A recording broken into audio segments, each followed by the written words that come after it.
ਕਾਂਗਰੈਸ਼ਨਲ report, breaking news ਆ ਰਹੀ ਹੈ, ਕਾਂਗਰੈਸ਼ਨਲ ਰਿਪੋਰਟ ਨੇ 42 ਅਮਰੀਕੀ 에ਅਰਕ੍ਰਾਫਟ ਲੌਸਟ ਜਾਂ ਡੈਮੇਜਡ ਦੱਸੇ ਨੇ ਈਰਾਨ ਵਾਰ ਦੇ ਵਿੱਚ। ਸੋ ਇਹ ਕਾਫੀ ਜ਼ਿਆਦਾ ਨੁਕਸਾਨ ਇਸ ਐਂਗਲ ਤੋਂ ਵੀ ਜਿਹੜਾ ਉਹ ਹੋਇਆ ਦੱਸਿਆ ਜਾਂਦਾ ਹੈਗਾ ਆ।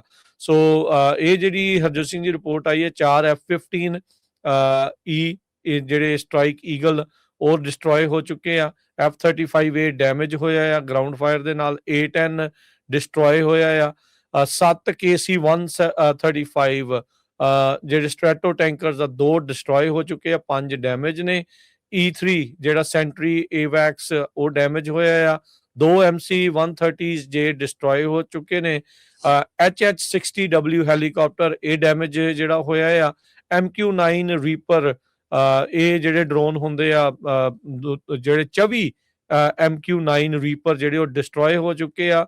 MQ-4C ਟ੍ਰੀਟਨ ਇਹ ਇੱਕ ਜਿਹੜਾ ਡਿਸਟਰੋਏ ਹੋ ਚੁੱਕਾ। ਸੋ ਕੁੱਲ ਮਿਲਾ ਕੇ ਡਰੋਨਸ ਤੋਂ ਲੈ ਕੇ ਫਾਈਟਰ ਜੈਟਸ ਦੇ ਤੱਕ 42 ਜਿਹੜੇ US ਦੇ ਜਿਹੜੇ ਜਹਾਜ਼ ਨੇ, ਲੜਾਕੂ ਜਹਾਜ਼ ਜਾਂ ਹੈਲੀਕਾਪਟਰ ਜਾਂ ਉਸ ਦੇ ਨਾਲ ਸੰਬੰਧਿਤ, ਉਹ ਆਈਦਰ ਲੌਸਟ ਜਾਂ ਡਿਸਟਰੋਏ ਜਿਹੜੇ ਆ ਉਹ ਡੈਮੇਜ ਹੋ ਚੁੱਕੇ ਆ।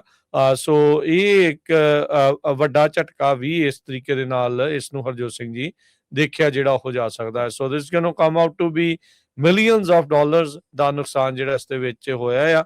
ਆਪਾਂ ਨੂੰ ਪਤਾ ਵੀ ਜਦੋਂ 2 에ਅਰਮੈਨ ਉੱਥੇ ਫਸ ਗਏ ਸੀਗੇ ਤੇ ਬੜੀ ਤੇਜ਼ੀ ਦੇ ਨਾਲ ਉਹਨਾਂ ਦੀ ਰਿਕਵਰੀ ਜਿਹੜੀ ਆ ਉਹ ਕੀਤੀ ਗਈ ਤਾਂ ਜੋ ਉਹ ਇਰਾਨੀਅਨਸ ਦੇ ਹੱਥ ਨਾ ਲੱਗ ਸਕਣ।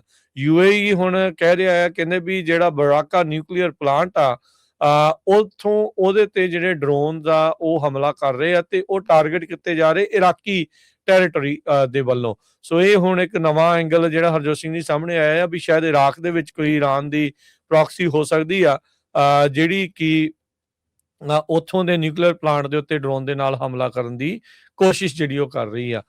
ਸੋ ਇਹ ਹੁਣ ਦੇਖਦੇ ਆ ਕੀ ਹੁੰਦਾ ਆ। ਟਰੰਪ ਉਹਨਾਂ ਨੇ ਕਿਹਾ, I am not going to let world be blown up on my watch, it's not going to happen. ਪਰ ਜਿੱਦਾਂ ਦੀ ਸਥਿਤੀ ਬਣੀ ਪਈ ਆ ਤੇ ਭਾਂਬੜ ਕਿਸੇ ਵੀ ਟਾਈਮ ਕਿਸੇ ਤਰੀਕੇ ਦਾ ਵੀ ਜਿਹੜਾ ਉਹ ਮੱਚ ਸਕਦਾ ਆ। ਸੋ ਇੱਕ ਵਾਰੀ ਫਿਰ ਉਹਨਾਂ ਨੇ ਉਹ ਗੱਲ ਨੂੰ ਦੁਹਰਾਇਆ ਵੀ ਈਰਾਨ ਦੇ ਕੋਲ ਕਦੀ ਵੀ ਨਿਊਕਲੀਅਰ ਵੈਪਨ ਜਿਹੜਾ ਆ ਉਹ ਨਹੀਂ ਹੋ ਸਕਦਾ ਹੈਗਾ। ਸੋ ਇਹ ਹੁਣ ਦੇਖਦੇ ਆ ਅੱਗੇ ਕੀ ਜਿਹੜਾ ਬਣਦਾ ਹੈ। ਸੋ ਟਰੰਪ ਉਹਨਾਂ ਨੇ ਫਿਰ ਕਿਹਾ ਵੀ ਜਿਹੜਾ ਚਾਈਨਾ ਦਾ ਸ਼ੀ ਜਿਨਪਿੰਗ ਆ, ਜਦ ਮੈਂ ਉਹਦੇ ਨਾਲ ਗੱਲਬਾਤ ਕਰ ਰਿਹਾ ਸੀਗਾ, ਉੱਥੇ ਪਹੁੰਚੇ ਹੋਏ ਸੀਗੇ, ਤਾਂ ਉਹਨੇ ਕਹਿੰਦੇ ਵੀ ਮੈਨੂੰ ਵਾਅਦਾ ਕੀਤਾ ਆ ਵੀ ਮੈਂ ਈਰਾਨ ਨੂੰ ਜਿਹੜੇ ਵੈਪਨ ਆ ਉਹ ਨਹੀਂ ਘੱਲੂਗਾ। ਸੋ ਲੈਟਸ ਸੀ ਕੀ ਇਸ ਦੇ ਵਿੱਚ ਉਧਰ ਬਣਦਾ ਆ।